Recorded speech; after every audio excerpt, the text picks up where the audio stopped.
Assalamualaikum warahmatullahi wabarakatuh dan salam sehat buat kita semua. Pada video kali ini saya akan melanjutkan pembahasan tentang subbab 4.6 dimensi.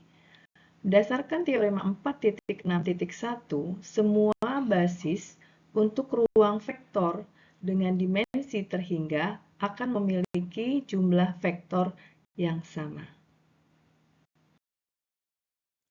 Selanjutnya adalah teorema 4.6.2 di mana dinyatakan misalkan V adalah suatu ruang vektor berdimensi terhingga dan anggap V1, V2 sampai Vn adalah sembarang basis. Jika sebuah himpunan dalam V memiliki lebih dari n vektor, maka himpunan tersebut tak bebas linier. Maksudnya adalah misal saya punya ruang 3 ya.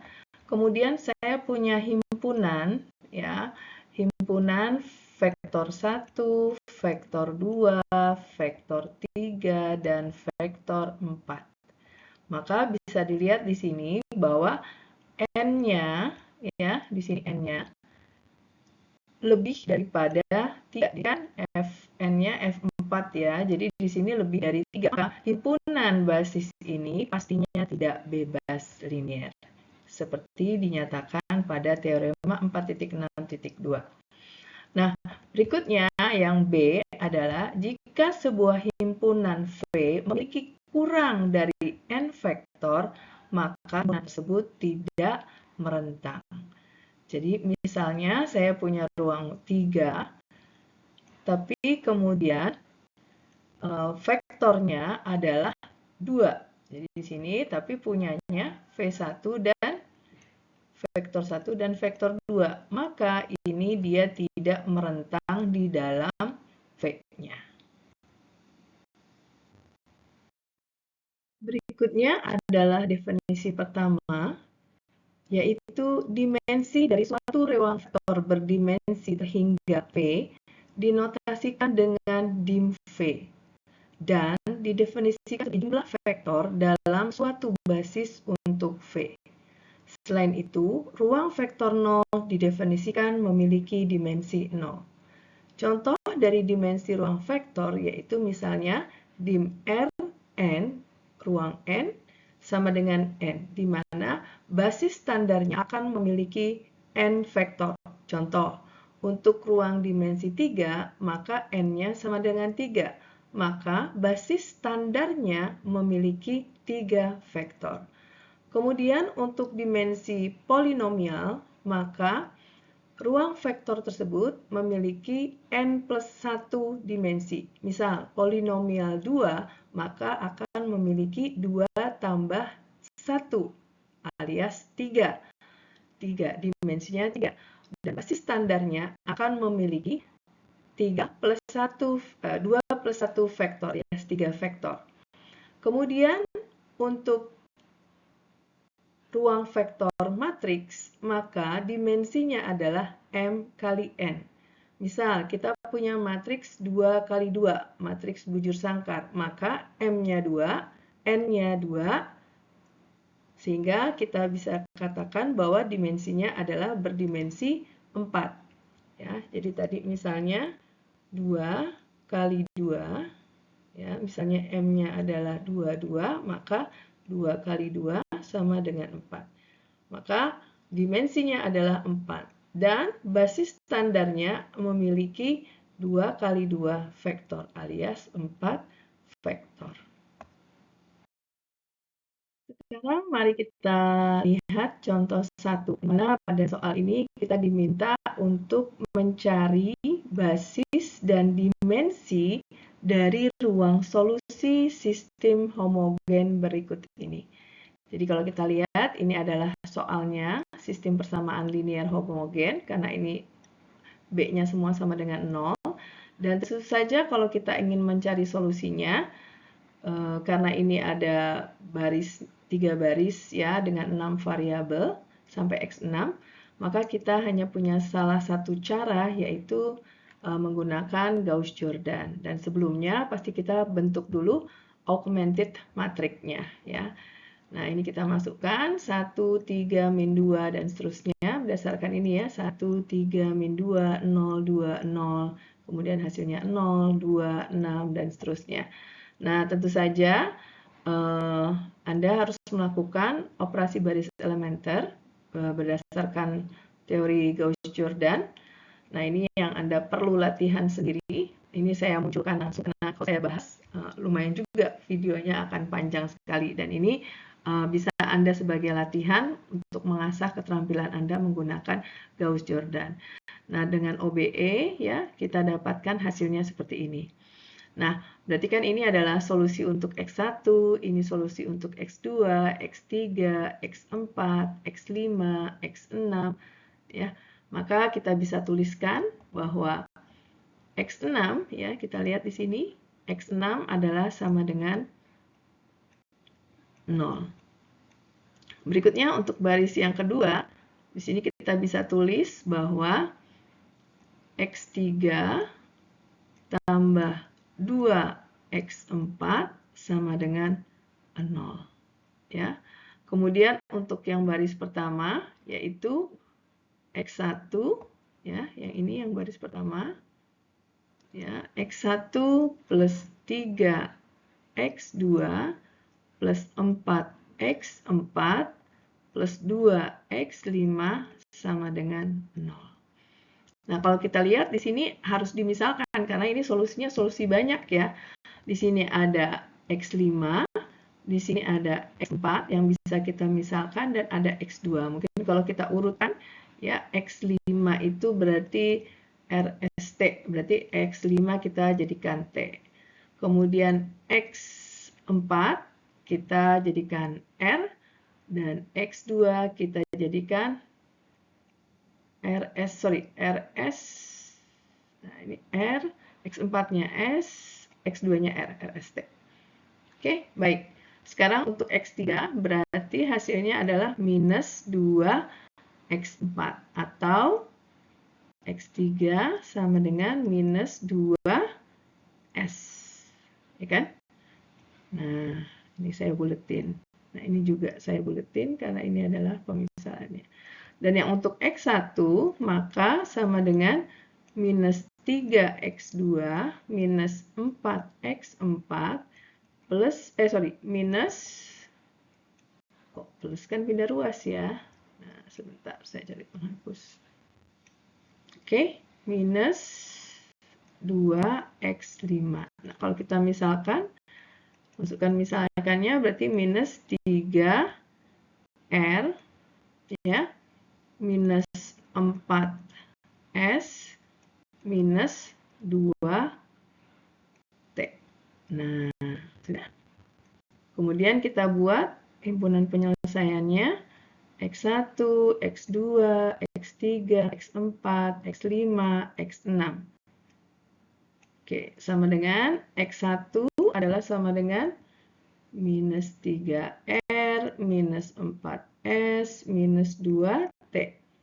Kemudian X2-nya adalah R, X3-nya adalah minus 2S, X4-nya adalah S, X5-nya adalah T, dan X6-nya adalah 0. Nah, sekarang kita keluarkan ya parameternya. Tadi yang pertama R dulu, kita keluarkan. Berarti untuk X1 itu adalah minus 3R, kemudian X2 adalah 1, kemudian X3 nggak punya R, X4 nggak punya R, X5 nggak punya R, dan X6 0. Oke, berikutnya tambah RS. Sekarang kita keluarkan yang S-nya. Untuk X1 minus 4, X2 nggak punya R, X3 minus 2, kemudian X4 1, X5 0, X6 0, karena X5 nggak punya S. Ya kan? Tambah RS, sekarang T. T-nya berarti untuk X1 adalah minus 2, X2 nggak punya T, X3 nggak punya T, X4 nggak punya T, X5 adalah sama dengan T, 1, dan X6 adalah 0. Nah, dari sini, maka basis dari ruang solusi sistem homogen tersebut di atas adalah ini. Jadi ini adalah vektor 1, ini adalah vektor 2, dan ini adalah vektor 3. Dan dari sini kita bisa lihat bahwa dimensi dari ruang solusi adalah sama dengan 3, karena memiliki 3 basis. Ya, ini dia hasilnya.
Pada contoh 2 ini, kita akan membahas soal ini.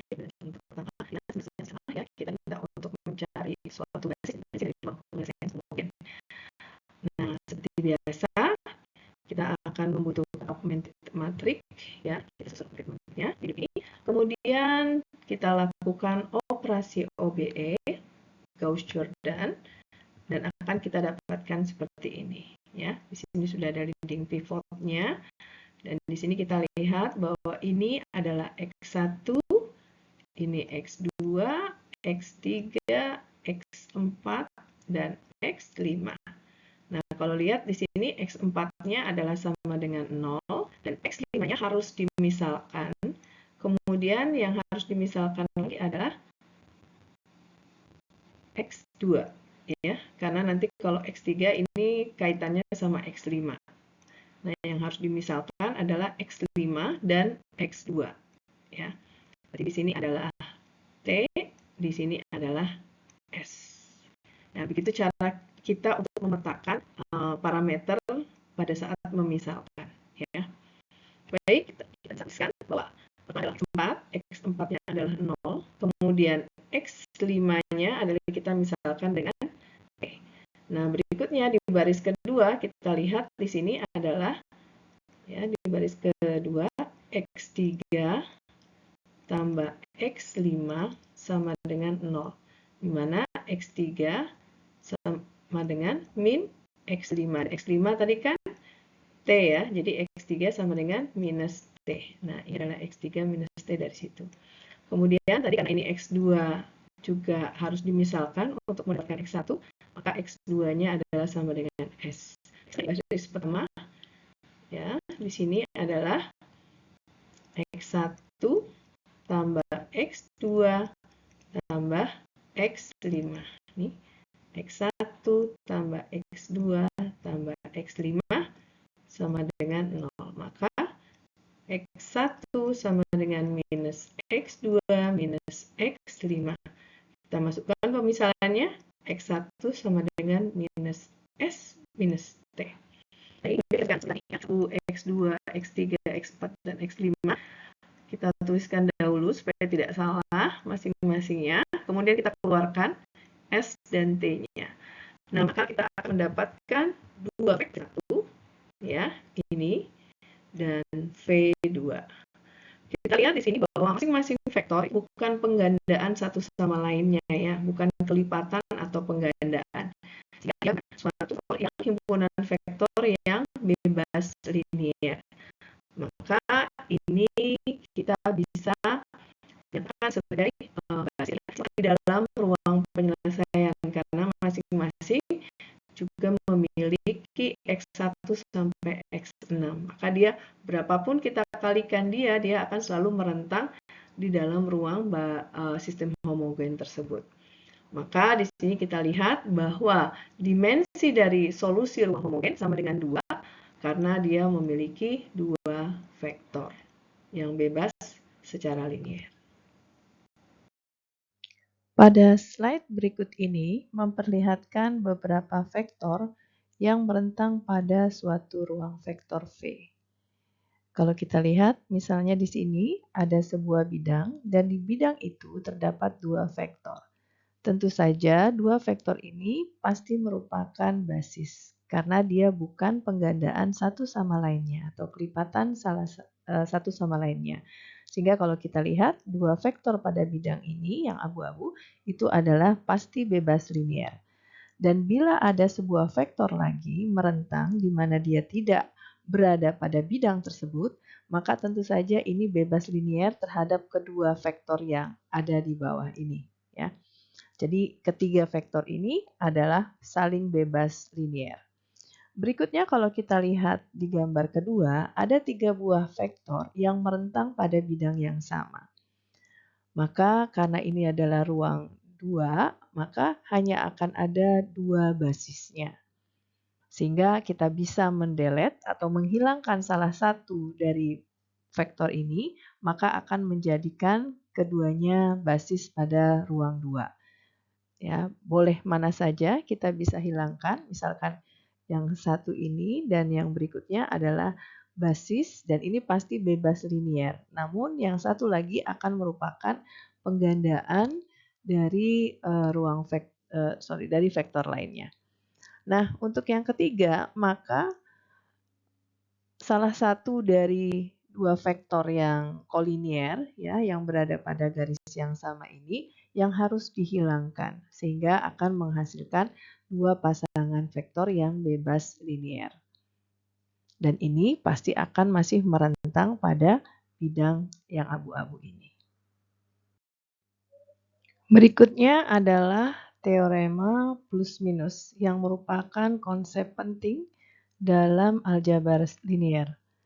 Secara sederhana, teorema ini menjelaskan kapan kita bisa menambah atau mengurangi vektor dari suatu himpunan tanpa merusak sifat-sifat pentingnya. Artinya adalah tanpa merusak sifat kebebasan linearnya. Jadi teorema 4.6.3, anggap S adalah sebuah himpunan vektor tak kosong di dalam ruang vektor V. Jika S adalah sebuah himpunan bebas linear dan jika V adalah sebuah vektor di V yang berada di luar rentang S, maka himpunan gabungan antara S dengan V dihasilkan dengan memasukkan V ke dalam S yang tetap bebas linear. Nah, ini adalah konsep tentang penjumlahan.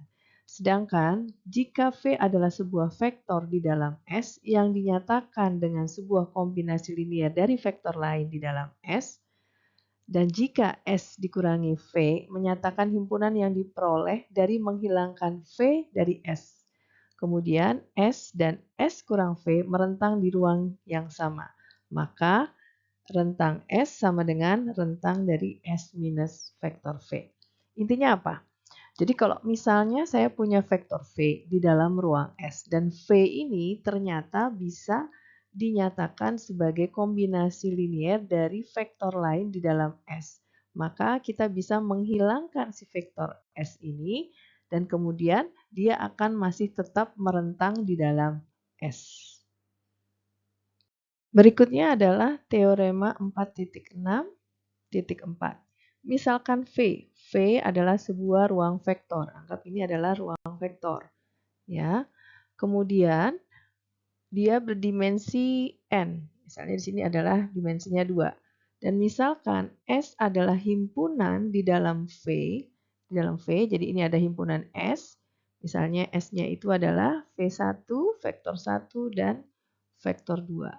Maka S ini adalah suatu basis untuk V jika dan hanya jika S tadi, ingat syaratnya, merentang dalam V atau dia bebas linear. Jadi misalnya ini V1, Ya, ini misalnya adalah V1-nya, kemudian ini adalah V2-nya. Ya, jadi mungkin representasinya dari teorema titik 6.4 itu adalah sebagai berikut.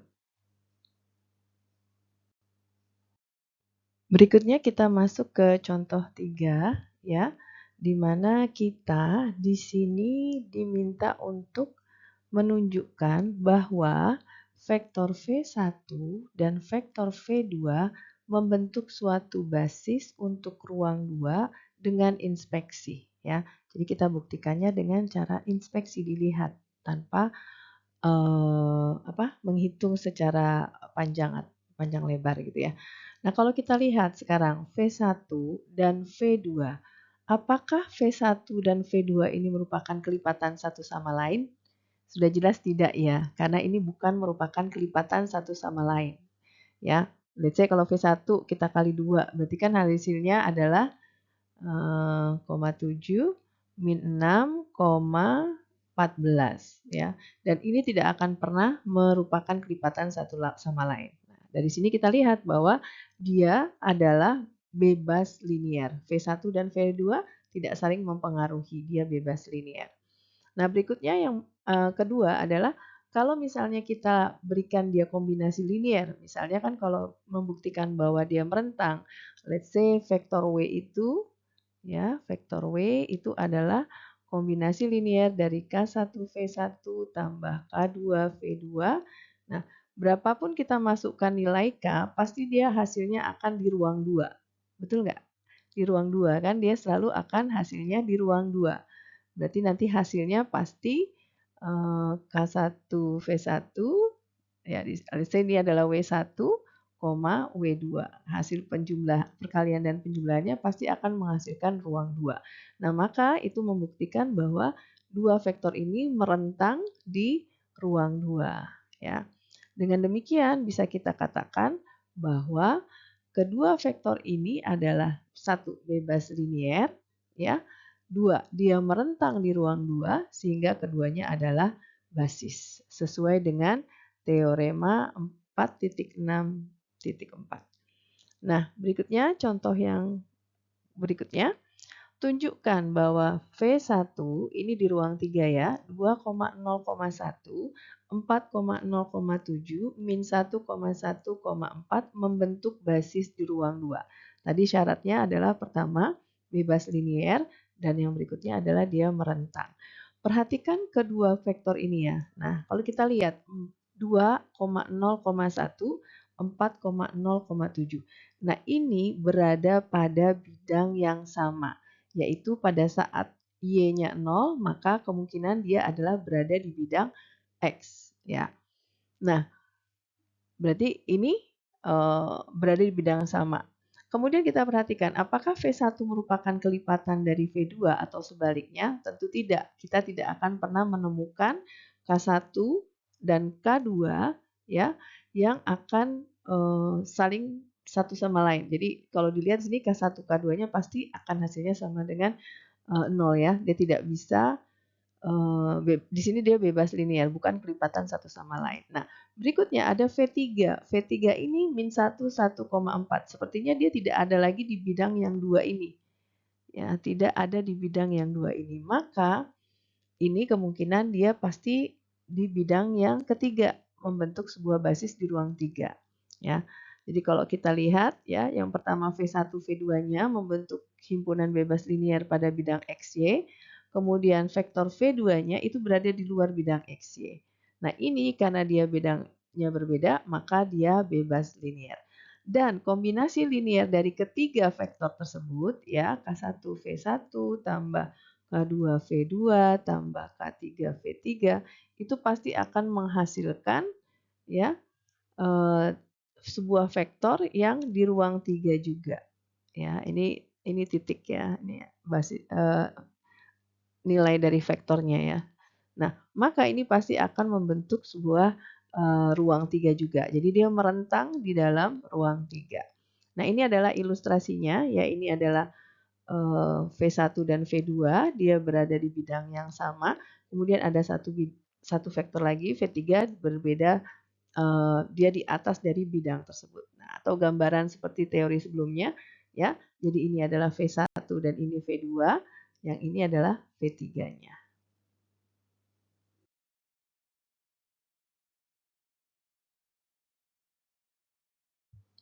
Baik, untuk memudahkan pemahaman dari teorema 4.6.5 yang bagian A, ya, kita akan coba untuk mengerjakan soal berikut ini, di mana soal ini adalah dari buku Howard Anton, subbab 4.6, nomor 17 ya. Di sini yang bagian A, bahwa kalau misalnya ada himpunan S ya yang merentang di V dan bukan merupakan basis, maka kita bisa mengurangi basis tersebut ya menjadi suatu basis dengan menghilangkan vektor-vektor yang tidak sesuai dari S.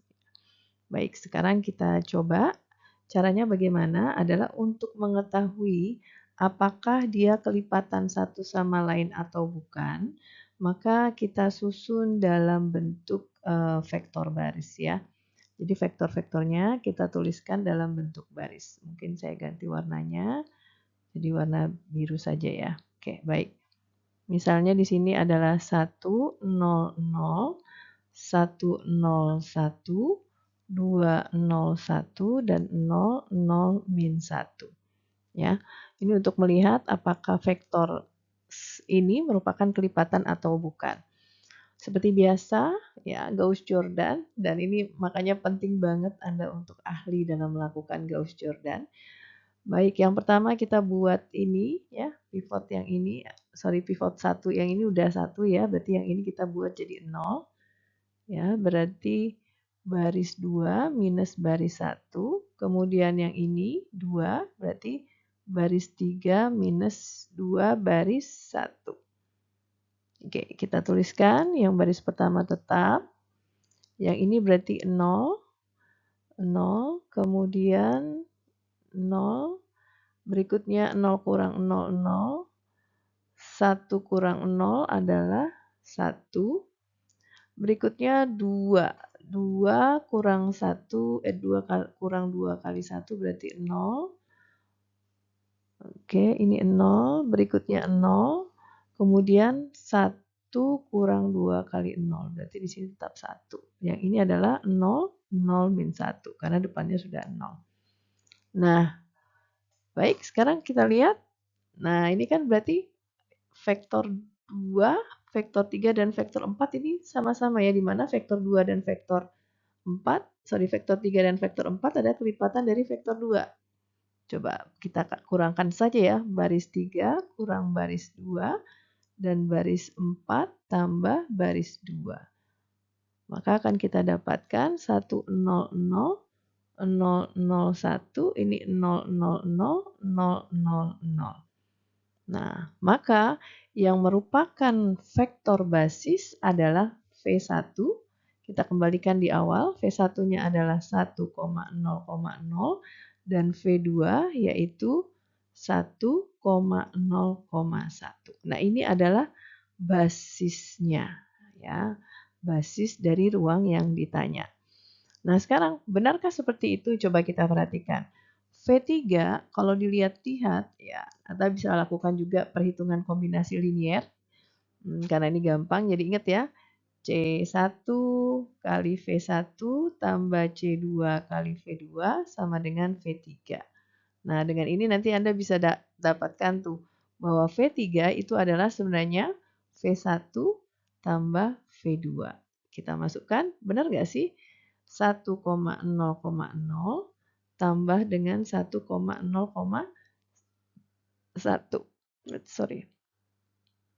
1. Berarti kan sama dengan 1 tambah 1, 2, 0 tambah 0, 0, 0 tambah 1, 1. Nah, berarti terlihat ya bahwa V3 merupakan penjumlahan dari V1 tambah V2. Dan berikutnya kalau V4 ya, itu adalah sama dengan V1 dikurangi dengan V2.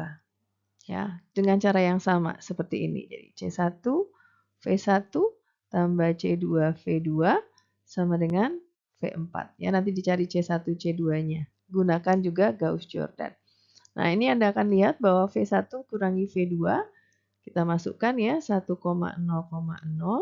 dikurangi 1,0,1. 1 kurang 1 sama dengan 0, 0 kurang 0, 0, 0 kurang 1, min 1. Maka kita lihat tadi V4 adalah dengan C1-nya sama dengan 1 dan C2-nya sama dengan min 1. Maka di sini adalah basis dari ruang vektor di R3. Nah, kemudian kalau ada yang bertanya, loh Bu, itu kan ruang 3. Ruang 3 berarti kan vektornya adalah 3 harusnya basisnya. Kok yang ini hanya 2? Nah, di sini kita lihat, memang mungkin agak membingungkan ya, tapi kita harus tahu bahwa di dalam ruang vektor itu ada yang namanya subruang vektor. Sekarang perhatikan lagi seperti contoh tadi sebelumnya. Ini kan ada tengahnya di 0, 0. Samakan semua. Berarti ini adalah semuanya ada pada bidang XY. Jadi pada bidang XY. Ya, di mana bidang XY-nya ya pada saat Y-nya sama dengan 0. Ya, ini bidang XY. Sehingga karena dia bidang XY, maka hanya ada 2 vektor. Ya, seperti itu. Ini V1, misalnya saya representasikan, ini adalah V2. Dia ada di bidang X, jadi di bidang 2, yang merupakan sub ruang dari ruang 3. Baik, dari sini kita tahu bahwa kalau kita perlebar lagi pertanyaannya, dimensinya adalah sama dengan 2. Kenapa? Karena dia memiliki 2 basis, yaitu V1 dan V2. Pada contoh 5 ini kita akan melihat bagaimana teorema 4.6.5 bagian B.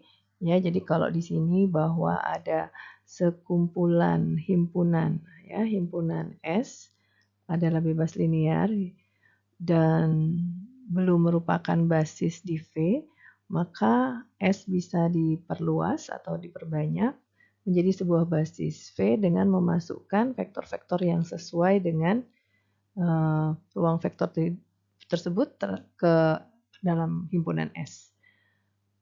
Baik, kita lihat sekarang contohnya. Ya, di sini adalah vektor V adalah V1, V2 adalah bebas linier dan kita diminta V1 memperluas V1 V2 menjadi sebuah basis di ruang 3 ya. Dan kita lihat dia bukan subruang melainkan benar-benar ruang 3, beda dengan contoh 4 yang tadi. Kalau kita lihat juga dia tidak ada pada bidang yang sama ya. Jadi vektor V1 dan vektor V2 bukan pada bidang yang sama. Maka kita harus mencari satu vektor lain. Nah, paling gampang adalah kita lihat pada standar basis standar ruang vektor di 3 dimensi kan ada 1,0,0, ada 0,1,0, ya, ada 0,0,1. Nah, kita pilih salah satu untuk menjadi V3-nya. Let's say saya ambil V1 kan sudah tahu ya, V1 adalah 1,-2,3, V2-nya adalah 0,5,-3, maka anggap V3-nya adalah sama dengan 1,0,0. Dan untuk membuktikan bahwa V3 ini adalah sesuai sebagai basis pada ruang 3, maka kita harus membuktikannya. Tentu membuktikannya dengan membuat kombinasi linier. Seperti biasa, K2 V2 tambah K3 V3 sama dengan 0. Bisa Anda lakukan Gauss-Jordan, di mana nanti Anda akan temukan K1 sama dengan K2 sama dengan K3 sama dengan 0. Ya, atau kita gunakan saja cara yang lebih mudah, yaitu determinan. Ya, determinannya harus tidak sama dengan 0, supaya dia dikatakan bebas linear. Baik, sekarang kita buat kombinasinya dulu. K1 kali 1 tambah 0K2 tambah K3 sama dengan 0. Berikutnya minus K1 tambah 5K2 tambah 0 K3 sama dengan 0. Berikutnya adalah 3K1 minus 3K2 tambah 0K3 sama dengan 0. Atau kalau kita buat augmented matrixnya menjadi 1 min 2. Oh, sorry, ini min 2 ya. Min 2 di sini. Karena kan ini ya. K1. Nah, ini. Min 2. Kemudian ini 3, 0, 5, min 3, 1, 0, 0. Nah, sepertinya cara paling mudah adalah mencari determinan dari augmented matrixnya. Nah, ini kita bisa gunakan ekspansi baris 1. Oh, sorry. Paling enak kolom 3 ya. Paling enak kolom 3. Kenapa? Karena sudah 0, 0. Jadi paling enak adalah kolom 3. Berarti di sini ini kan tandanya positif, negatif, positif ya. Maka sama dengan 1 min 2, 5, 3 min 3. Sama dengan ya, ini adalah 1 kali min 2 kali min 3 sama dengan 6, min 5 kali 3, 15, sama dengan min 9. Ya, maka determinan A adalah sama dengan min 9. Sudah pasti dia memiliki solusi tunggal, yaitu K1, K2, K3 sama dengan 0. Nah, ini bisa nanti Anda buktikan dengan Gauss-Jordan atau cukup di sini.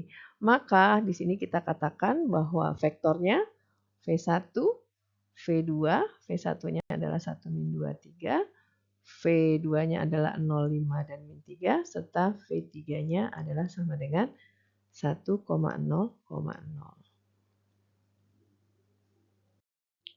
Berikut adalah teorema terakhir dari subbab 4.6, yaitu teorema 4.6.6, di mana dikatakan jika W adalah subruang dari ruang vektor V yang memiliki dimensi terhingga, maka W adalah pasti memiliki dimensi terhingga. Dan dimensi W bisa kurang dari atau sama dengan dimensi V, dan W sama dengan V jika dan hanya jika dimensi W sama dengan dimensi V. Sebenarnya ini sudah dibahas pada contoh 4, di mana tadi ada subruang vektor ya. Tadi contoh 4 kalau kita ulangi di sana tadi R3 ternyata subruangnya adalah di R2 ya kan. Kemudian tadi dia ada di bidang XY ya, di bidang XY ya, di mana tadi adalah 1,0,0 dan 1,0,1 ya. Ini tadi vektor 1 dan vektor 2-nya adalah ini. Nah, kita lihat bahwa tadi vektor V1 dan V2 merupakan subruang W ya. Dan dia adalah masuk di dalam ruang V. Ruang V-nya adalah 3 dimensi. Dan kebetulan di sini dimensi W itu adalah kurang dari dimensi V karena di sini 2 karena di bidang, sedangkan V-nya adalah di ruang 3. Nah, pada kasus lain dimensinya bisa sama, W sama dengan V jika dan hanya jika dimensi W sama dengan dimensi V. Baik, dengan tersampaikannya teorema 4.6.6, maka pembahasan tentang dimensi sudah selesai dan kita akan masuk ke dalam pembahasan berikutnya, yaitu perubahan basis. Silakan Anda tonton video selanjutnya tentang perubahan basis. Tetap semangat untuk belajar dan banyak berlatih. Terima kasih.